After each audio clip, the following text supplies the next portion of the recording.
Добар ден, почитувани представници на медиумите. Денес македонските граѓани можеа да слушнат една лоша и една добра вест. Добрата вест е што е обезбеден стан за секого. А лошата вест е што ова ветување го даде Бранко Црвенковски.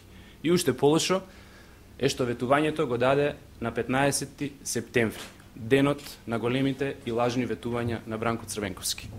Сепак, ова е можност символично да се подсетиме на овој ден, бидејќи тоа е ден на кој што треба да се подсетиме на тоа како не треба да изгледа еден политичар, односно како еден политичар не треба да се однесува.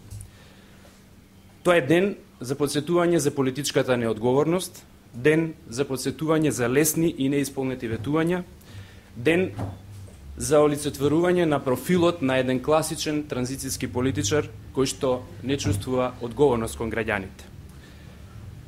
Тоа е ден кога се подсетуваме на тоа дека зборуваме за човекот кој 20 години зборува за демократија, а практикува демократија од латиноамерикански тип, која што во превод се нарекува автократија. Тоа е човек кој 20 години зборува за големи проекти, за ветувања кон граѓаните, а нема изработено ни една политичка програма во која што ќе ги презентира тие ветувања и после која граѓаните ќе можат да барат отчет од него. Тоа е ден кога можеме да се подсетиме со тој ист човек какви можности пропушти Македонија. Почнувајќи од криминалната приватизација во 90-тите години, кога македонските предпријатија беа исцицани, кога беше исцицан капиталот од македонските предпријатија и после тоа работниците беа оставени на улица. Тоа е ден на подсетување за можните проекти во оваа држава, како што беше проектот Ауди, кој што остана едно големо нереализирано ветување на Бранко Црвенковски. Тоа е ден кога можеме да се подсетиме дека во годините кога имаше ембарга и блокади на Република Македонија, кога на сите граѓани на Република Македонија животот им беше лош и тежок, една мала група околу Бранко Црвенковски имаше добар живот, направи огромно богатство со шверц на стоки, акцизни стоки од типот на нафта, цигари и слично. Тоа е ден кога можеме да се подсетиме дека Република Македонија имаше можност да биде друга држава. И конечно тоа е ден на едно најголемо лажно ветување на Бранко Црвенковски, а тоа е дека секој граѓанин во секое семејство по еден граѓанин ќе биде вработен. Еве денеска, на истиот тој ден, имаме ветување и дека секој граѓанин на Република Македонија ќе може да добие стан. Веројатно, откако ги згрижи работниците, односно ги вработи граѓаните на Република Македонија, Бранко Црвенковски оцени дека сега е потребно да им обезбеди стан и даде соодветно ветување. Тоа е ден кога исто така можеме да се подсетиме како заврши тоа ветување на Бранко Црвенковски за решавање на невработеноста. Највисоката стапка на невработеност Република Македонија ја имаше токму во времето кога Бранко Црвенковски ја водеше владата на Република Македонија. 38,5% достигна невработеноста во Република Македонија, рекордна стапка во Европа и во светот. Денешниот ден е исто така можност да се подсетиме и на тоа дека Македонија во времето на Бранко Црвенковски ја достигна и рекордната задолженост. Јавниот долг тогаш достигна 47% од бруто домашниот производ. Конечно, тоа е ден кога можеме да се подсетиме на економското фијаско кое што го доживеа Република Македонија раководена во различни мандати и во различни ситуации од Бранко Црвенковски и владите на СДСМ. Во тие мандати беше остварен просечен раст од само 1,1% на бруто домашниот производ, наспроти раст од 5-6% што го имаат другите земји во југоисточна Европа. Тоа е ден кога исто така можеме да се подсетиме дека човекот кој што денес критикува за ангажманот на владата во насока на интеграција во Европската Унија е истиот човек во чиј што мандат како председател на Република Македонија, председателскиот авион изгледа немаше гориво да полета подалеку од Сараево, Белград или Подгорица. Дали може поинаку? Секако дека може. И јас ќе искористам оваа пресконференција не само за да кажам што Бранко Црвенковски направил или не направил, туку и да кажам како може поинаку. Дека може поинаку покажува резултатот за остварените стапки на економски раст во времето на владата на ВМРО ДПМН. Актуелната влада на ВМРО ДПМН во 2007 и 2008 година оствари највисоки стапки на економски раст во Република Македонија во овие 20 години. 5%, односно 6% економски раст, што покажува дека со умешно водење на економската политика можно е земјата да излезе од економската криза и да остварува висок економски раст. Актуелната влада оствари високи стапки на странски инвестиции и вкупни инвестиции. Странските инвестиции, кои што беа составен дел на денешната пресконференција, како и домашните инвестиции, во времето на СДСМ, во времето на тој ист човек, Бранко Црвенковски, кој што денес ветува големи инвестиции, изнесуваа вкупно во сите години на неговото владење 986 милиони евра или 98 милиони евра просечно годишно.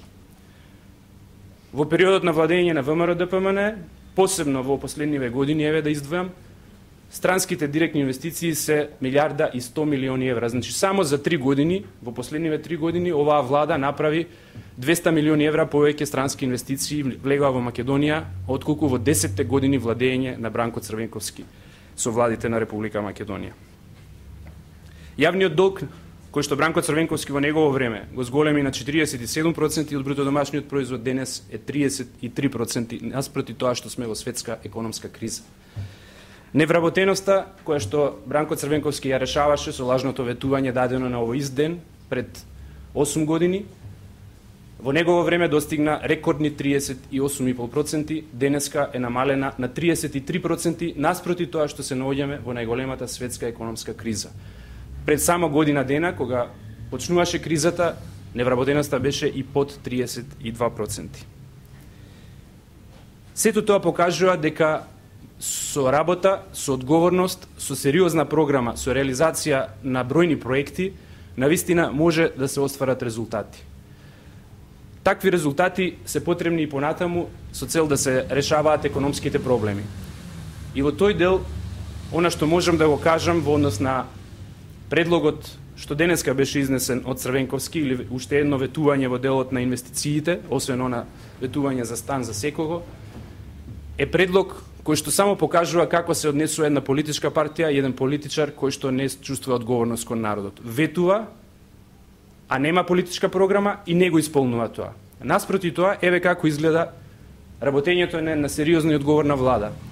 Владата на ВМРО ДПМН не вети, но вчера, на вчерашната седница, направи една голема работа, донесе една голема мерка, значајна мерка за домашните инвеститори, а таа е земјиштето за инвестиции во стопански објекти да биде продавано по 1 евро за метар квадратен. Значи, не само во индустриските зони, за кои што се осврнува господинот Црвенковски, туку и секаде, каде што постои градежно државно земјиште, неизградено земјиште, кое што е расположливо, ќе им биде дадено на домашните инвеститори, на странските инвеститори се разбира, доколку има интерес, по символична цена од 1 евро, што веруваме ќе поттикне нови инвестиции, нови вработувања и на конкретен, реален начин покажува како се работи од страна на една одговорна влада.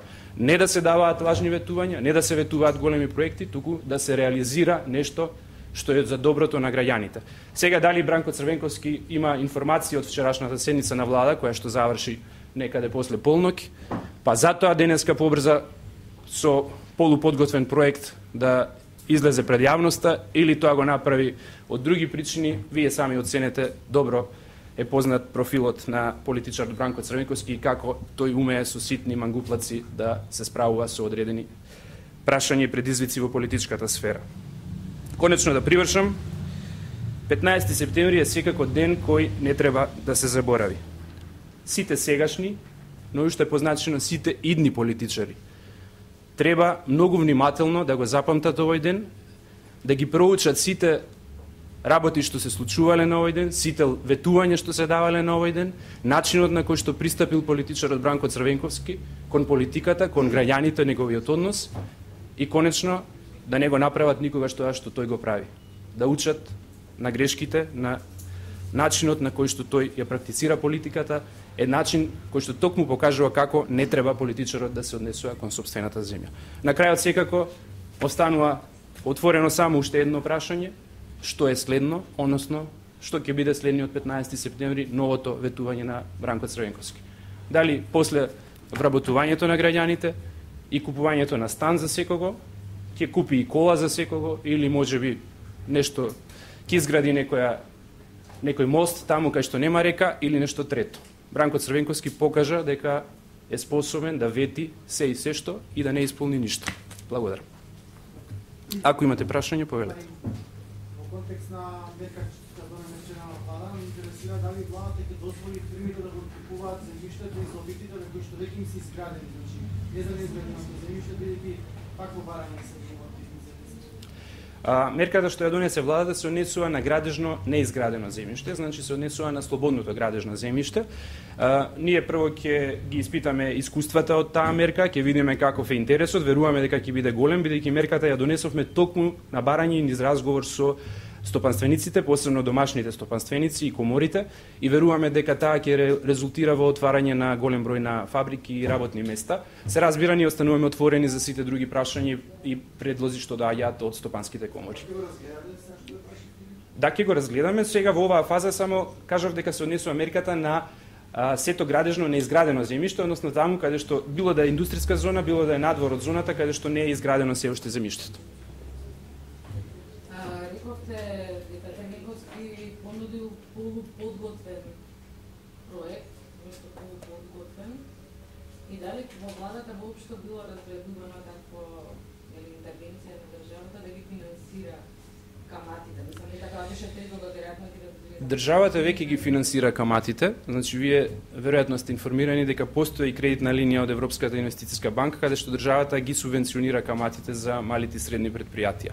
Тоа значи дека секогаш кога Бранко Црвенковски или оние кои што му го креираат говорот се обидуваат да направат копија на нешто што постои или нешто што го слушнале во нека друга земја, посебно кога се обидуваат тоа да го направат на брзина, веројатно имајќи информација за одлуките на владата, за новата мерка за продажба на земјиштето за стопански субјекти за 1 евро, го прават на брзина, и кога правите на брзина некој проект или се обидувате да презентирате на брзина некој проект, тој не е докрај одработен како што треба и осмислен како што треба. Така да ги поттикнуваме во секој случај да размислуваат во насока на изработка на една програма, сериозна програма, бидејќи една политичка партија што пледира да биде сериозна, после 20 години практикување на политиката, редно е да направи политичка програма во која што ќе ги презентира проектите, онака како што ВМРО-ДПМН направи со програмата Преродба во 100 чекори, која што подоцна беше дополнета со нови проекти, стотици проекти од таа програма,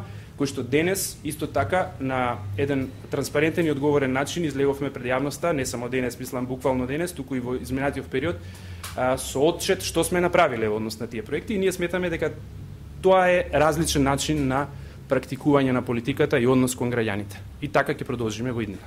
Како денеска се појавивте на партиски през во текот на работното време, со дека токму за тоа критикувавте одредени членови? Го искористив моето време за пауза, за ручек, го очекува вашето прашање, затоа не отидов денеска на ручек, го искористив тоа за да дојдам денеска да ги презентирам овие ставови.